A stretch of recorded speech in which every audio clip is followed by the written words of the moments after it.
Spark ishqibozlariga arzon narxda Spark topib qo'ydim. Qaranglar, ko'pchilik yozyapti menga, aka, Sparkni arzon narxda qiling, siz qimmat qo'yasiz deyapti.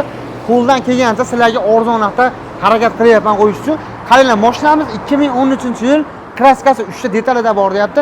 Rangini ko'ryapsizlar, standart rangda. Eng qiziqarligi shoqlar qo'yib qo'ygan ekanlar.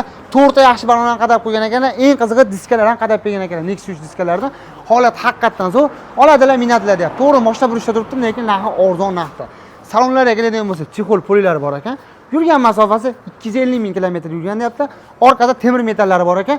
Undan tashqari kondisionerlarga ishlaydi deyaptilar. Mashinamiz ikkinchi pozitsiya deyapti. Oladilar, minadilar deyapti. Like bosmang, obuna bo'lmang, bilaman. Hali ham obuna bo'lmagansiz, lekin obuna bo'lmang, hazillashyapti. Kommentariyaga qimmat degan demanglar, arzon narxda deydilar. Qaylar, mashinamiz narxiga keladigan bo'lsa, narxi arzon narxda. Narxini 5200 dedi. Aka dedim, 5200 hech qimmat desam, uka 5100 qo'ying dedi. Aka dedim, mashina burish bo'lsa ham qattiq onam bo'lmaydi desam, bo'ldi uka, siz obunasizlarga 5000 bo'lsa beraman deyapti. Pastda telefon nomeri qoldiraman. Kerakli ma'lumotlar uchun aloqaga chiqib ko'rasiz. Mana shu videoda Spark olaman degan do'stlarga tashlab qo'yinglar. Kommentariyaga omad degan so'zdan yozib esdan chiqmasin. Sog' bo'linglar.